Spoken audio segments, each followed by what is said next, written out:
Hey, first Norcan's applied already.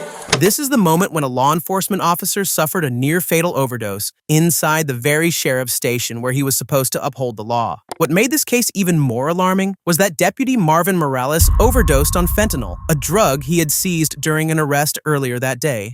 What is this? What exactly is this? Pistol. Pistol? On October 24, 2023, Morales, a deputy with the Sacramento County Sheriff's Office, was conducting routine patrol duties when he arrested a suspect in possession of what he believed to be methamphetamine. Following standard procedure, he confiscated the drugs and booked the suspect. However, instead of properly logging the evidence, he made a shocking decision. He kept a portion of the seized substance for himself. Later that evening, while still in uniform and on duty, Morales entered a public restroom inside the sheriff's Central Division station. Surveillance footage showed him walking in alone, carrying a small bag. Inside, he reportedly took out a glass pipe and smoked the substance. Unbeknownst to him, the methamphetamine was laced with fentanyl, a powerful opioid responsible for thousands of overdose deaths across the U.S. Within minutes, Morales collapsed on the bathroom floor, unconscious. His breathing slowed, and he was moments away from death when, by sheer luck, a fellow deputy entered the restroom and found him unresponsive. Realizing the severity of the situation, the deputy immediately called for medical assistance and administered Narcan, a life-saving medication that reverses opioid overdoses. Yes, where my car's at? First Norcan applied, he's coming too. Leave that door open! Morales, you good? My radio is dead. Huh? My radio is dead. Get that. Get his vest off. Straight his leg. Straight his leg. Yep. How you take this shit on me? Morales! Morales! Hey, Morales! Hey, drag him out. Drag him out. Drag him out. Drag him out. Hey, first Norcan's applied already. Additional officers arrived quickly, dragging Morales into the hallway for fresh air. A few began administering aid, but the fentanyl dose was so strong that it became life-threatening. Multiple doses of Narcan were needed before paramedics rushed him to the hospital, where he survived. Initially, the sheriff's office believed Morales had accidentally been exposed to fentanyl. However, an internal investigation revealed a darker truth. Surveillance footage, body cam recordings, and inconsistencies in his statements raised suspicions. Morales initially claimed he had taken the drug in a attempt, but investigators uncovered a history of substance misuse and missing evidence in cases he handled. This pointed to an ongoing pattern rather than a one-time mistake. Facing mounting pressure, Morales resigned on February 2nd, 2024, avoiding formal disciplinary action. His case was referred to prosecutors, though it's unclear if he faced charges for drug possession or evidence tampering. One detail in the footage stood out. When an officer found Morales unresponsive, he immediately grabbed Narcan without assessing the situation. Normally, an officer would first check for injuries or other causes before administering aid. This raised questions. Was Morales' drug use an open secret? Had similar incidents happened before? Were other officers involved? That's his car. That's my car. I came to use the restroom. I thought he was in there taking a poop, and as soon as I opened the door, he's leaning against the corner. So I ran back and got my Narcan. I'm gonna move my car out of the way, at least.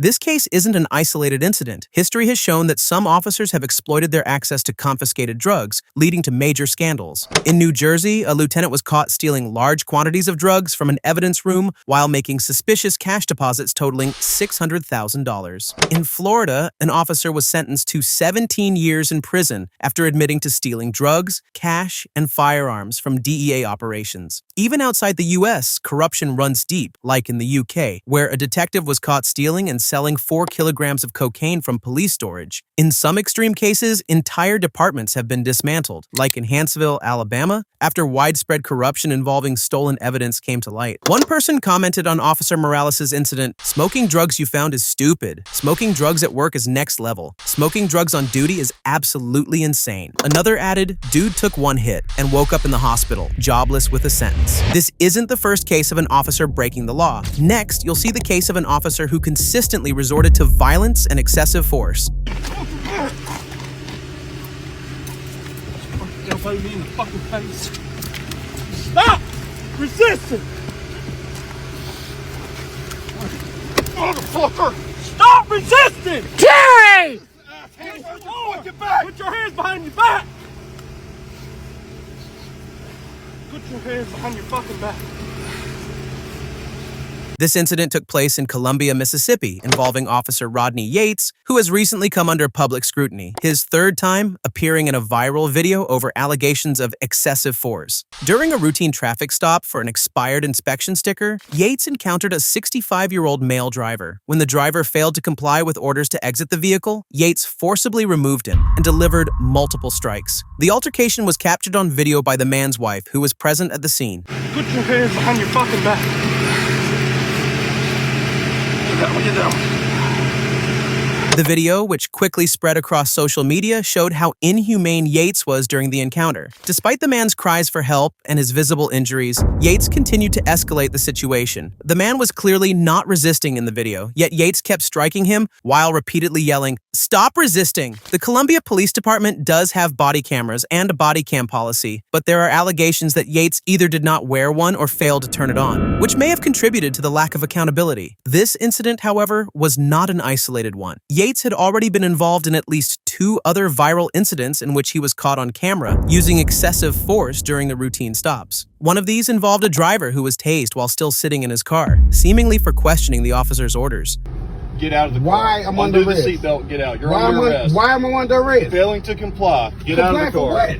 You got my ID. I'm not having You court. got my Get out of ID. the car. You got my Get out of ID, the man. car. You got my ID. Dude, get out of the car. No, get the fuck back. Don't touch me, man. No, stop, please. I ain't did nothing, man.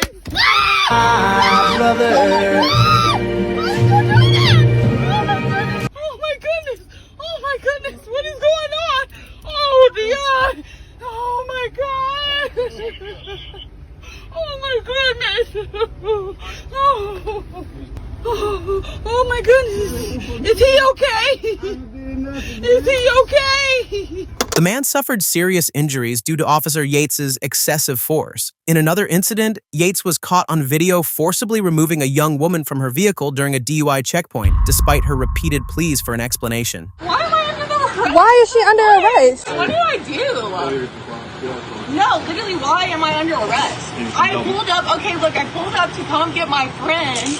All right, get out. Remember that. What? No. I'm gonna call my boyfriend. Holy shit! No, stop fucking touching her!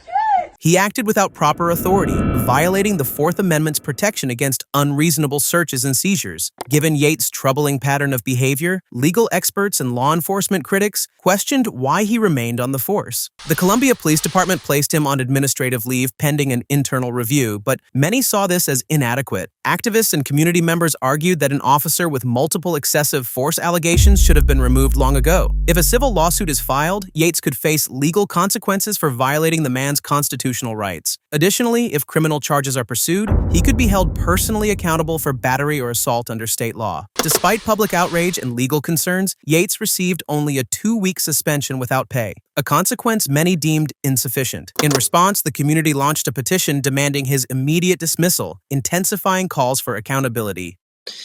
Hey y'all, person from Utah here, hoping that Officer Yates gets fired.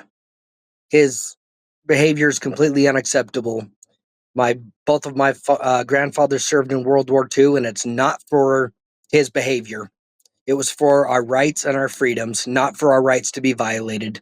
I take the Constitution seriously, and I take our freedom seriously. Fire Yates now and put. Yeah, hi. Yeah, I pretty much said what I had to say in what I wrote. Just to add on to it, yeah, I'm getting sick and tired of cops going around assaulting members of the public and then begging judges for qualified immunity. The shit has to stop. The outcome of this incident has left many in the community frustrated, believing that justice was not served. Despite clear video evidence and Yates's history of excessive force, his punishment was minimal, reinforcing concerns about accountability within the department. For the 65-year-old man and his family, the physical and emotional toll of the encounter remains, while Yates continues to wear the badge. Whether further legal action will be taken remains to be seen, but for those affected, the damage has already been done. If you found this video informative, don't forget to like and subscribe to my channel for more content like this.